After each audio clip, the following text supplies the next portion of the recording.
I've watched investors with great portfolios make one emotional decision in a bad market that set themselves back years. That's what this process is designed to prevent. I'm going to share something that took me nearly 25 years to fully believe. You can't chase growth. Growth is earned through discipline. The way I build portfolios is less common in the RIA space, and I'd like to show you exactly how it works. At the base is risk management. I believe this is the foundation of great investment management. Large losses can make it very difficult to compound wealth over time. A 20% loss requires a 25% gain to recover from. A 30% loss requires 43%. A 40% loss requires a 67% gain.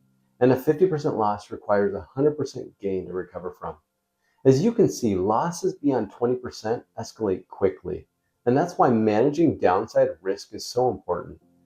Risk management isn't separate from growth, it's the foundation of it. So staying disciplined and sticking with a plan becomes much more realistic when risk is being managed along the way. I also prefer index-based diversified ETFs over individual stocks. I've seen individual stocks drop 10% or more in a single day, but that's pretty rare with the ETF. And just a side note, 100% of your money in the S&P 500 is not diversification. Asset allocation, the mix between equities, bonds, and cash, is also critical. If a client plans to use a portion of their assets within a certain time frame, we want to make sure that money is available when they need it. Once the foundation is in place, the core of the process is what's known as trend following. One of the reasons I like trend following is that it helps remove emotion from investing. It's a rules-based process that uses math to help determine what to buy and what to sell. We track trends across more than 30 different exchange-traded funds on a regular basis. And the way this actually plays out is not all in or all out. It's an incremental process.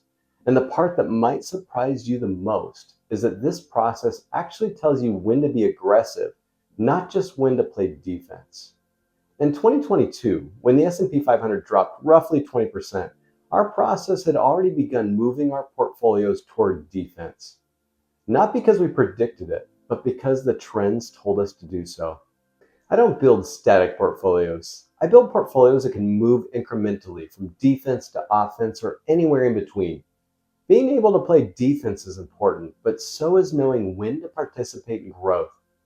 It's important to note, I'm not trying to predict markets or maximize short-term returns. We're trying to build portfolios that can withstand a variety of market environments and help clients stay disciplined over time.